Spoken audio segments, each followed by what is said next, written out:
Welcome to the D-Shift podcast, where we provide inspiration, motivation, and education to help you transition from the challenges of divorce to discover the freedom and ability to live life on your own terms. Are you ready? Let's get this shift started. Hello, and welcome to an episode of the D-Shift that's going to touch on a subject that kind of tugs at everybody's heartstrings here. But we're going to talk about it in a really helpful way to help our kids deal with grief and the loss of pets and how to deal with all of those overwhelming feelings that a lot of kids have. And I have two experts on the subject with me here today, Lacie Brueckner and Katherine Pendergast, and they are going to share their expertise and wisdom.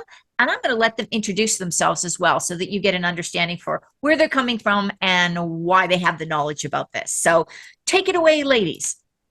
I'm Katherine Pendergast, and I'm a children's author, and I also work in the funeral industry, and that was how I kind of met Lacie. And one day we were just visiting, and we're talking about tools and resources for families that have kids during the funeral process. And there's just not a lot of them out there. And we decided to create a set of books to help children during a time of loss. And so we created two books, one a more traditional funeral and one a cremation. And in those, we introduce that a person's died, and then we get into what a visitation of funeral graveside service might look like, and then also grieving, mourning activities they can do individually and as a family. And from there, we just had so many requests to do a pet version. And so that's how we ended up with Goodbye Bella. Yeah, and my name's Lacie Brueckner, and like Katherine said, I'm a funeral director, and Kat's a children's author, and we met and just started visiting and realized one day that there wasn't a whole lot of resources out there for families and for kids who have experienced a loss, and that's where these books began.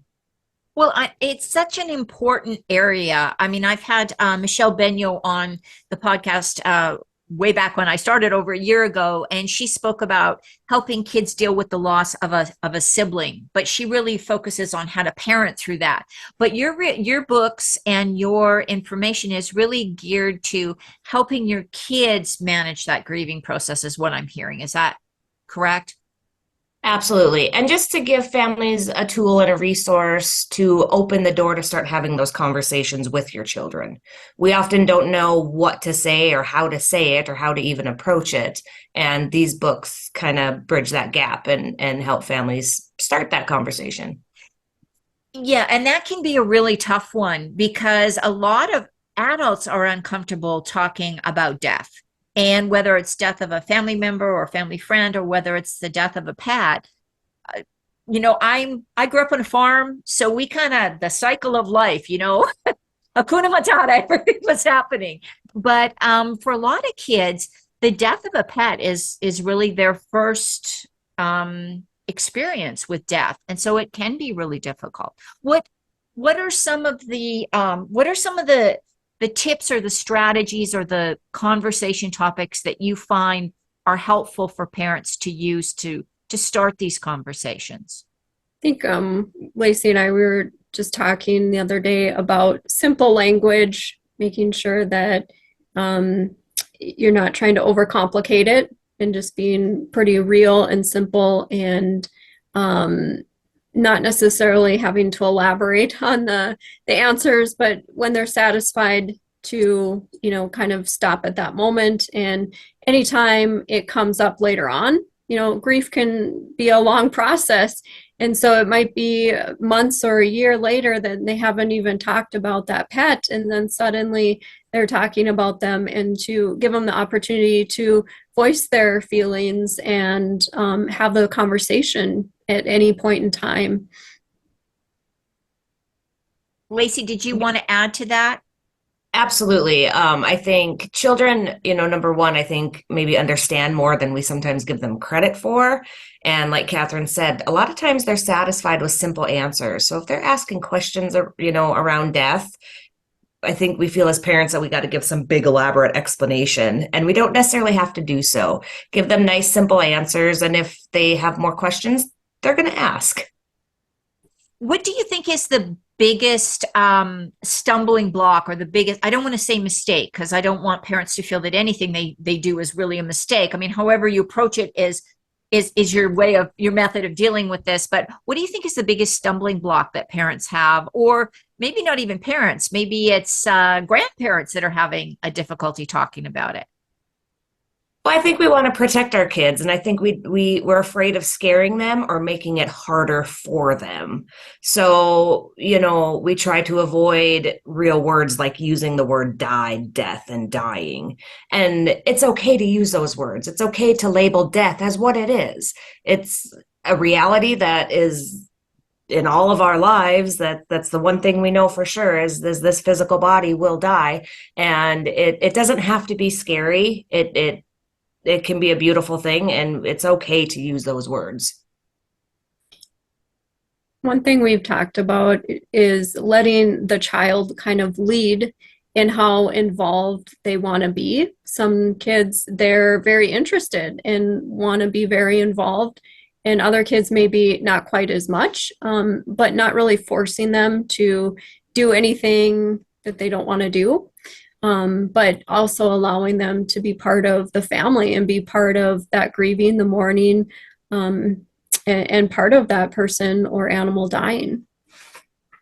And so if we could, let's maybe separate the two between how you might approach, let's say a family member passes away, dies, do you use, I'm guessing that you would recommend approaching that a little bit differently than if a pet dies, or not? Am I mistaken in that? And I may well be. I mean, I would say you could approach them very similarly. Absolutely. Especially, pets are family for a lot of people. Sure. And the love you feel for them can be, just as strong as a human connection. And so I think grief can be pretty similar. I mean, it can be different too, but I would say they could be approached in very similar ways for sure. And I am a big proponent of using the clinical, for lack of a better words, terms, and not saying like, oh, they're sleeping. That is so scary for kids that, wow, you go to sleep and then you just don't move again. That's scary for kids, I think. Absolutely. Death is a separate thing from sleeping, and it's okay to label it and identify it as something separate. Absolutely.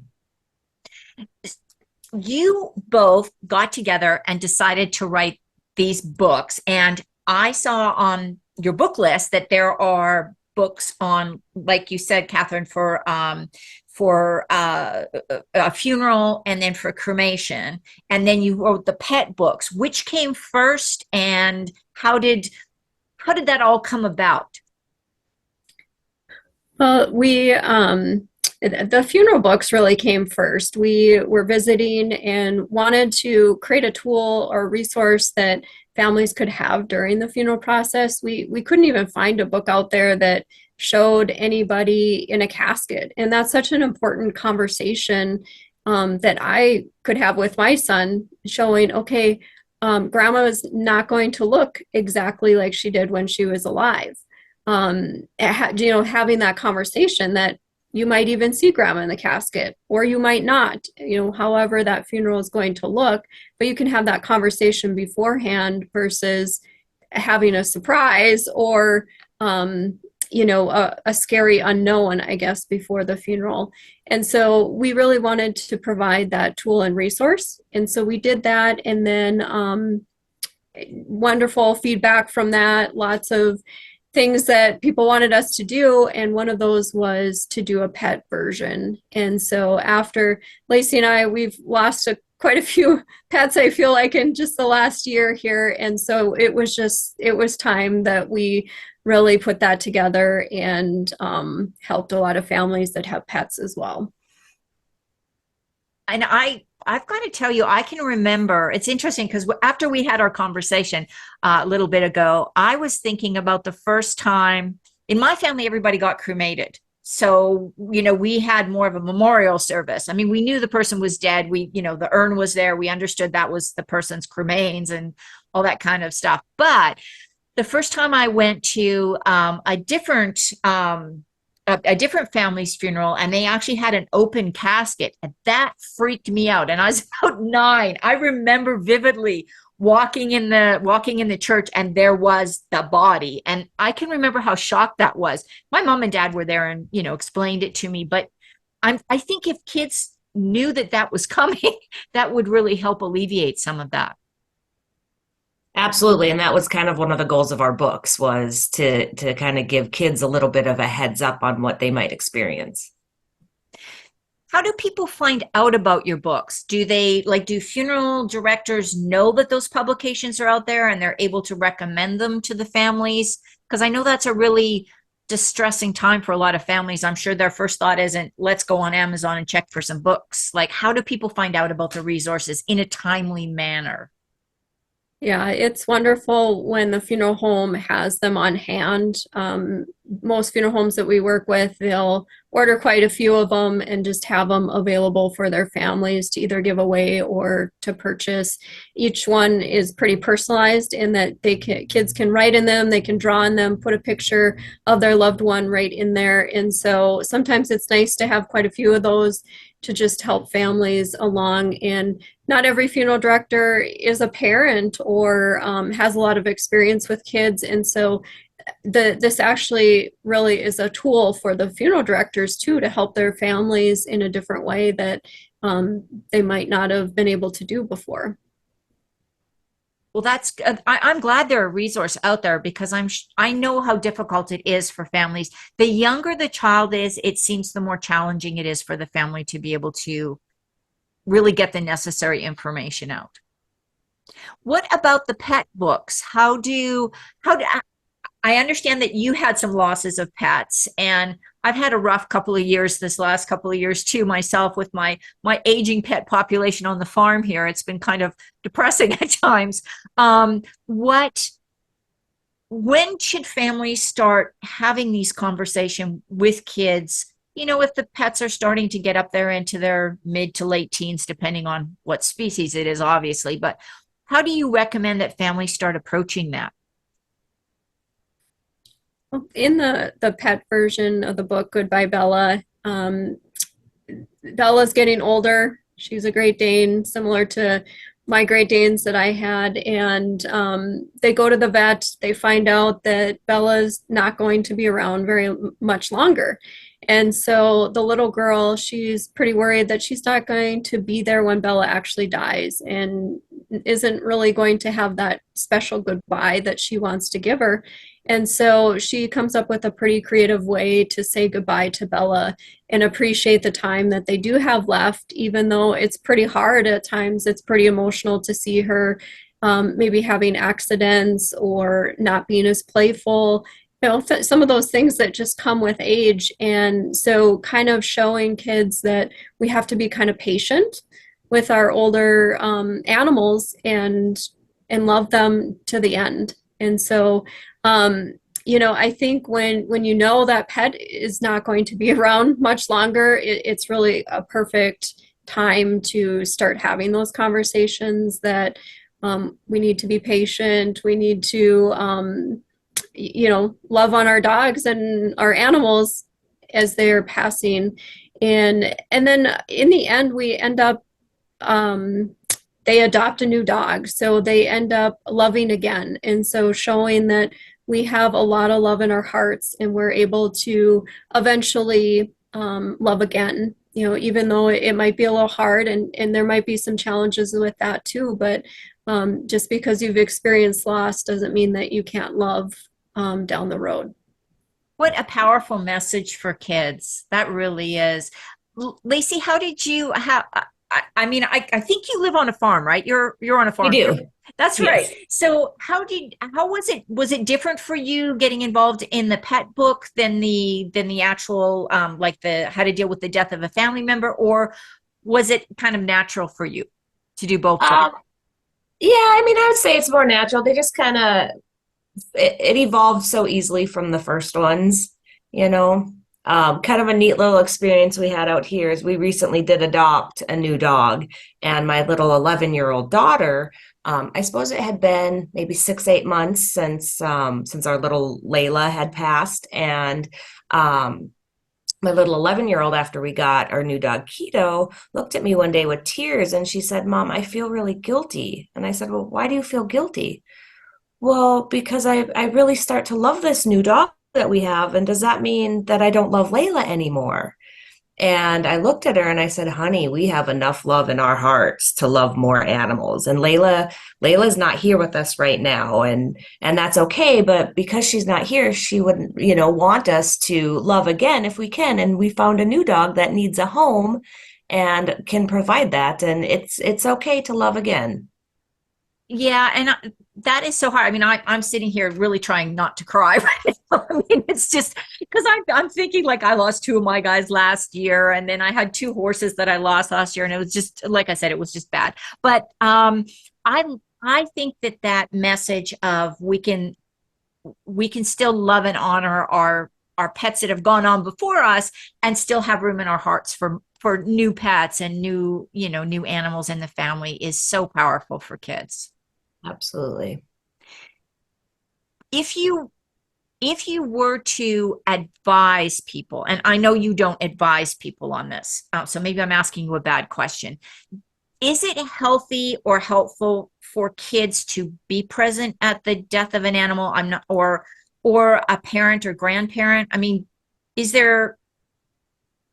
And I know you're not mental health professionals. Do you have an opinion on that, or you want to just pass on that question? You can if you don't want to answer it. Yeah, I mean, I have an opinion, and that's where Kat and I have kind of talked about before, where it's important to let your child lead and don't push or force anything. So if they're showing an interest and they want to view, whether it's your pet or grandma or whoever, if they want to, absolutely, I would say let them. It's not going to hurt or harm them to see that reality. And then on the flip side, if they're saying, "No, I don't want to. I don't want to go up, in the front of the church," or our dog, died, and I don't want to see him after he died. Don't force it either at the same time. That makes sense. Yeah, that does. I think that's really practical advice. Yeah, Listening to your child is really the key element to this. absolutely.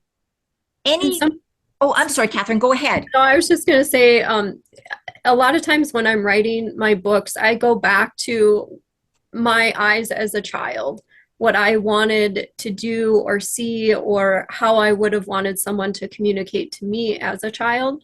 And I would have wanted to be there for my dog, even though it's really hard. And my son, he wanted to be there for our dogs when they passed away, but he wasn't there, and he was pretty hurt that he couldn't be there. So I guess looking back to my childhood, I would definitely want to be there for my pet, even though it's hard. And when my mom passed away, I'm so thankful that I was there to be with her and experience that, even though I was, 20, and I guess I was 22 years old. I wasn't necessarily a child, but I'm thankful every day that I got to be there and hold her hand. Yeah. And this is such a tough topic for families because, like I said, a lot of parents aren't comfortable with that experience and the whole idea and concept behind death. So I really appreciate all this information. And I know this is a tough subject to talk about for a lot of people. Where do you find people, adults in particular, stumble in preparing kids? Let's talk about specifically preparing for the funeral. We talked about explaining to them that if there's going to be an open casket. What about a funeral that's not a traditional funeral, like a memorial service or something where there's going to be like cremains? Are kids naturally curious about what that is and what's in the urn, and or do they just accept it as that just part of the ceremony without necessarily going deeper than that? Yeah, from what I've seen, it obviously depends on each child. Sure. Some children just accept that, yep, okay, grandma's in the urn, all right, and don't ask any, thing beyond that. Others want to know, well, how does she fit in there, and how does that work? And they're a little more curious and want to have a little more details. And we've kind of explained it as cremation is a process that reduces your body into ashes. or transforms your body into ashes. And a lot of kids seem to be, without getting into the fire and the flames and all of that, try to keep it a little more soft to begin with. Right. But a lot of times when you say it, we change your body from your body into ashes through a process. A lot of times they'll accept that answer. Yeah. It's as a kind of a funny aside, I had a friend who gave that almost exact answer to her son at the memorial service. He's just a little guy, maybe 4. And he goes, is this like Hogwarts transformations? He was all Harry Potter. He was really excited about this. He thought there was some kind of magic stuff going on. It's funny how kids get those ideas. We've covered a ton of information. And I know, like I said, this is a sensitive topic. Is there anything particular you think would be beneficial for people to remember? And I'm going to ask both of you, beneficial for people to remember about how to talk to kids about whether it's the death of a pet or the death of a family member. What do you think is the most important thing to remember? I think for me, the most important thing is just to give yourself permission to talk about it. I think we're so fearful around death and talking about it. And like I said before, using the words death, dying, and give yourself permission and know that it's okay to talk about it, and it's okay to feel what you feel, and it's okay to have these conversations with your children as well. Thanks, Lacie. Katherine? And maybe just adding to what Lacie said, I think that was beautiful. And to really keep that conversation open much longer later on down the road when you hit those kind of like trigger dates. Maybe it's somebody's birthday or a holiday or a special thing that you guys always did together. And that kind of brings on this wave of grief where you think you're doing so well, and then something happens where it's their birthday or a special occasion, and to really allow some grace for you and your family to take time and have that conversation, grieve together. And one of the things I love to do with my son is when he brings up one of our dogs or something along that line, that we identify those emotions, label them, and then try and do something to honor and remember that dog. So Carmela, she was a pet therapy dog. I volunteered with her in the community. And so she was very special to a lot of kids.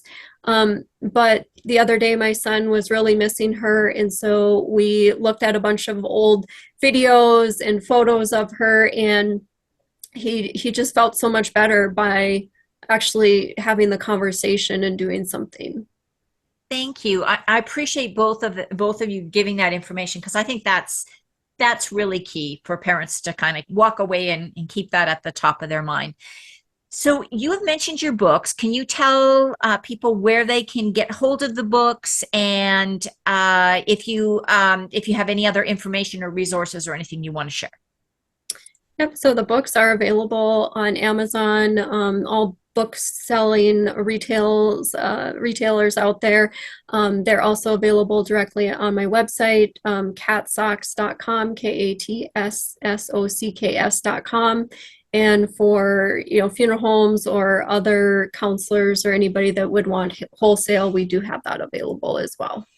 And could you, Katherine or Lacie, can you give us the specific titles if people are looking on Amazon? What do they need to look for?